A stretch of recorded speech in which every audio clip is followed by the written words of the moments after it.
Hey, it's Kennarda Holder from Kennarda's Kitchen, and we're back with another episode of Symphony of Flavors. And I'm joined today by one of my great friends here in Charlotte, Mr. Chris Townsend. Chris is somebody I met when I first moved down here, and man, this man knows how to cook, right? And one of the things that he really likes to cook is collard greens. So we're gonna get into it, and you're gonna see my version of collard greens in comparison to his.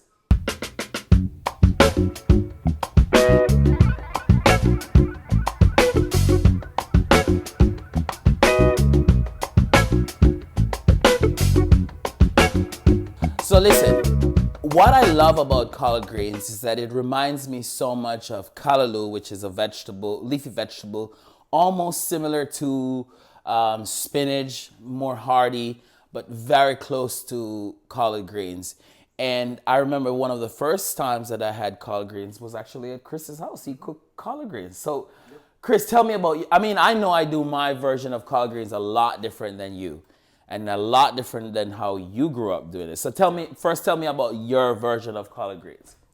Well, for me, collard greens is definitely, it's comfort food. Yeah. It reminds me of home. It's one of those things when I go home, I'm looking for grandma to have some collard greens on the stove. Collard greens coupled with some cornbread, that's just one of my favorite dishes since I've been a kid. Wow. To this day. That's awesome. And listen, one of the things that he does differently with his collard greens than I do is that you do add some extra flavors to it. What's the extra flavor you add to yours? Well, something that my collard greens have to have Have to have is some fat back meat. It doesn't have to be fat back, but it has to be, fat back meat. It has to be seasoned with some smoked meat, some smoked neck bones, something from the South. Something from the South. Absolutely. Now, the collard greens that I'm going to prepare today is geared towards someone who perhaps is a vegan. So it will not contain any fat back, but I can definitely tell you the flavor is going to be super, super dope. I think my collard greens are off the chains. To speak. We'll see. So one of the things that I do with my collard greens, though, it starts with getting the best product, and I like to wash mine. These are already washed, but I wash my collard greens with a little bit of salt, separate the leaves. And you say you earlier you were telling me that you don't necessarily use salt, but the reason why I grew up washing our vegetables with salt is, in Jamaica, all these bugs and stuff like that, it's very, very, very prevalent. And oftentimes some of these things get stuck on the leaves and you don't see them. Right. But when you do add the salt, what it does is that it allows them to, almost like a repellent. Yeah. So that salt water. So I wash them, and then I basically, you can either take the leaves off, the stem out of it, remove the middle stem. Yep. Or, I just basically cut from the center. I use a knife sometimes and basically either do that or just come at the back and pick, basically. What I do with my greens to cut them and get them really, really nice is I don't chop them very, very big. I do them almost, not a chiffon style, but very small, nice, thin julienne. That way when you're eating, it's almost like a spaghetti or something like that. Yes, that's exactly how my grandmother does hers. Yeah? She actually freehands them when she does cut them up. Oh, yeah. And she gets them to the same. Listen, sometimes a freehand situation can give you some big old chops, but I have some knife skills, so with this beautiful knife. Now I have some collard greens that I did cut already, cut already, so we're gonna saute those really nicely. And the things that I have, the ingredients I should say that I have that I'm using, obviously my signature green marination. Yes. That goes into everything. I'm using some peppers, some onions, and green onions over there, and I'm using a little bit of fresh thyme, because I think the fresh thyme does give it that really nice flavor without overpowering the collard greens. It doesn't take away. Yeah. And, collard greens can sometimes have a little bit of bitterness to it. What is your secret? What was your grandma's thing of putting inside here to balance that bitterness or that it does sometimes have if you don't cook it correctly? So I'll tell you, my grandmother's secret recipe was salt, pepper, and a little sugar. Sometimes sugar will enhance the flavors of the green and the collard greens. Yeah. And it's not overpowering. It's just a little little sweetness that you add to the greens. Got it. And I'm sure that does help because the collard greens themselves have a natural, bitterness that if you don't cook it correctly, you can experience it when you're eating it. I've had collard greens before that other people have prepared, and when you bite into it, it has almost like a bitterness. So basically, the same thing like you say, just take the leaves and kind of fold them together, and then they're really nice, thin. See that? Very, very beautiful. Yep. That's nice, man. I mean, listen, so we're going to put our collard greens with some cornbread. Oh. And I'm doing a little fried chicken, but I'm doing it in the air fryer, right? So we're going full south. We can't do the southern collard greens if we don't have something to match along with it. And, and fried chicken. Yeah. Fried chicken is seem. Now, before I used to use a little turkey. I know you said you use fatback, but I used to use a little bit of turkey bacon inside. Mm-hmm.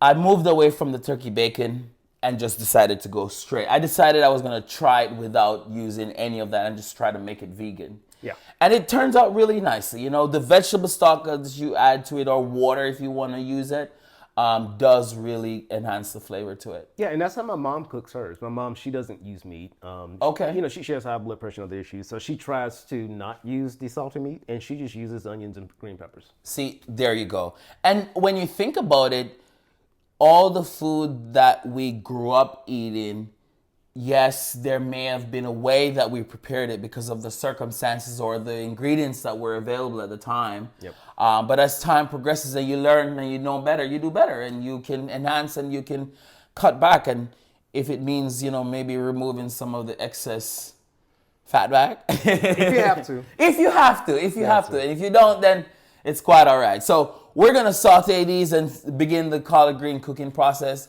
And then we're going to take a look at that fried chicken. All right. So now I'm going to saute my collard greens. I have a beautiful non-stick pan here. I'm pouring a little bit of olive oil, and I'm using some onions and garlic and green onions that I'm going to saute nicely inside here first. I start off by sauteing these first. Sweat them, give them that natural flavor, opportunity to bring their flavor out. So saute really nicely. The smell of it, I love the smell of onions. So as a kid growing up, one of the things that my grandfather used to say is like, if you ever don't have food in your house, make sure you have onions. Yes, all right? Your neighbors will know you have dinner because you'll saute the onions and they'll think you have dinner. Smart man. And so then I'm going to add just a beautiful handful of that collard greens. It's starting to feel like grandma's house with it. Listen, let me tell you something. What's the beauty of food? Yes. It doesn't matter where you are. It brings people together, and there's something about food that, it allows people to connect. Yeah. And there's something about my food that's going to remind you of your food in some way or form or shape.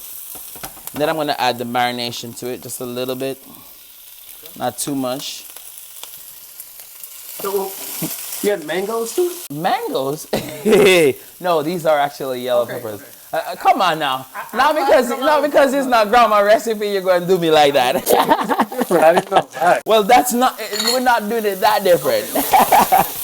So we throw some yellow peppers inside there. Yellow peppers, right? And then I'm going to season it, and I have some garlic salt that I'm using. Just a little bit, just to kind of give it a little flavor, right? I'm using a little bit of vegetable seasoning and some pepper, kosher salt, right?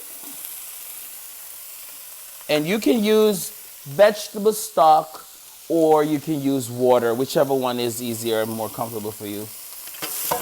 This is one thing I do with my collard greens. My grandma, she just pretty much sticks to salt and pepper. Okay. I like adding additional. Yeah, you gotta, jazz up the flavor a little bit, man. Smells so good. So now I'm gonna let it saute a little bit, right? Just allow them. It's almost like I'm allowing the greens to, wilt even more than absorb all that sweaty flavor of the onions, the peppers, all of that beautiful stuff. Yeah. Ooh. I wish you could smell this. Right? I haven't eaten today, so. Oh well, listen. Let's see if we can make it happen. All right, so now I'm going to add a little bit of water to it. And I'm going to add just a small amount. Because what I like to do is that I like to keep topping up, adding not too much. And some people, they cover it and just let it boil. Right. I constantly allow it to dry down, add more liquid. That way you cook it, and then when you finish with your collard greens, it's not filled with all that excess liquid inside. Yeah, very similar to how my grandmother's collard greens turn out. Whenever we eat, we don't have a lot of moisture and a lot of. Yeah.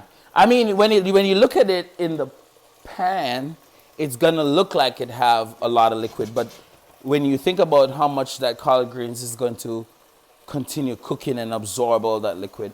And, I mean, you just need a very low flame on there. You don't need anything crazy or high flame to burn the collard greens, really. So with that collard greens, we're going to do some fried chicken. And like I said, we're going to do that fried chicken in the microwave. Well, not the microwave. The air fryer, which is a way more healthier version of fried chicken. So let's get into that. The fried chicken, what I've done, I'm using chicken thighs. And basically what I've done is I've taken the chicken thighs, pound them with a mallet, tenderize them a little bit, seasoned my chicken. Now I did some Cajun, some chicken seasoning, salt, pepper, some garlic powder with my green marination. I allowed it to sit overnight, and then I took it and I added some buttermilk to it. Now I put it in the bag. Now obviously you're doing fried chicken, you got to add that buttermilk, but seasoning the chicken before allows it to get that nice flavor. There's nothing for me more, I would say, unappealing in a way than biting into a piece of fried chicken and the skin, the outside is nice and crispy, but when you get inside, it's just bland and you got to fill it with hot sauce to kind of, so this is my way of kind of avoiding that. So basically, once I've pounded it, the chicken looks nice, and then I'm going to take it and you notice I'm using some Ziploc bags. Listen, easy, disposable. You're at home. You're not trying to do a whole lot of, you know what I'm saying? A lot of cleaning if you don't need to. Right. And basically, I'm taking my chicken and I'm just tossing it back and forth. I think it's going to be the perfect pairing to some collard greens. Oh, yeah, let me tell you. And then I shake it off and then just dip it back again just to kind of make sure that it's coated nicely. Yeah, nice and crispy. Nice and crispy. Yep. Ain't nothing like a piece of fried chicken that is crispy, and when you bite into it, it's just flaking away like a Jamaican patty. Ooh. You like Jamaican patties? I do. Haven't had one in a while, but I love it. Oh, me either. I used to eat up to 3 patties in one go. And when I say patties, I'm talking about Jamaican juicy beef patty. For the Jamaicans watching, they're probably going to debate and say Tasty's patties are the best, but juicy beef patty are the best.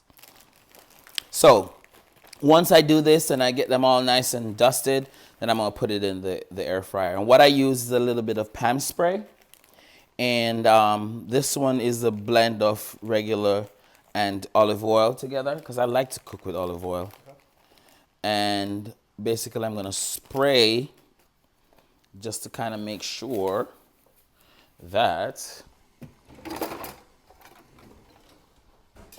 the thing I'm going to put it on, is nice and moist, greased at the bottom, at the base. Spraying it with that Pam spray, what exactly is that going to do? So, I mean, it prevents it from sticking to the paper. Gotcha. Basically, on the bottom side. On the top of the chicken, when I put it inside, I'm going to also spray a little. Okay. And that is going to be basically to help give it that nice crispiness on top. All right? And then I'm going to take the pan spray and just kind of give it a nice little, not too much, because the idea is to eat the chicken without all that fat, right? Yeah. And then I'm going to put it in. And it's already programmed. I mean, every air fryer is different. This one is a Ninja. I have the same thing. It's in a pressure cooker, the same lid, well, a different lid, and it turns into a pressure cooker as well. Okay. Yeah. About how long are you gonna cook this for? So I'm gonna put this chicken inside, and I'm gonna cook it for about 25 minutes. Should be nice and tender by then. I can be patient. Yeah, I think so. It's worth the wait. And there we go. Start. And while we do that, we clean up, and then we take a look and see how the collard greens is working, and then getting ready to plate and taste. That's the most exciting part. It is.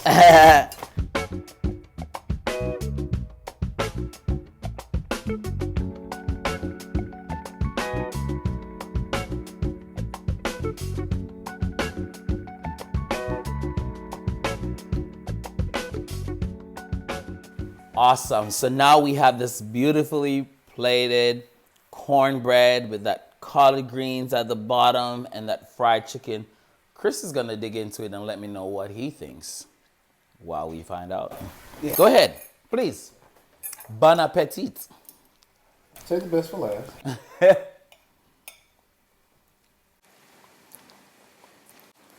Man, Right. this is awesome. Listen, I'm not from the South. I'm a Jamaican, but hey, food brings us together. You're welcome to the South. Welcome to the South. Hey, y'all. That's as Southern as I'll get. Now, the way we do it in South Carolina, you do a little bit of collard green, You put fat back in your collard greens. and with the collard greens, sit on my mouth, a little bit of corn. Cornbread? Okay, that's what's up. Get both textures in there. What do you think? How are the collard greens? That's the question. Collard greens are cooked to perfection. Cooked to My perfection. grandmother will love them. I love them. This is good. Awesome sauce. Listen, another episode of Symphony of Flavors, cooking with my friends, hearing and sharing different ways of doing things. Thank you so much. Appreciate your views. Do you want to know how you cut an onions without letting it burn your eyes? You have any idea? Yeah, you wipe the bowl with lemon juice or vinegar. Anything else? That's all I can think of. Yeah, or you can give it to somebody else to cut for you. You know what?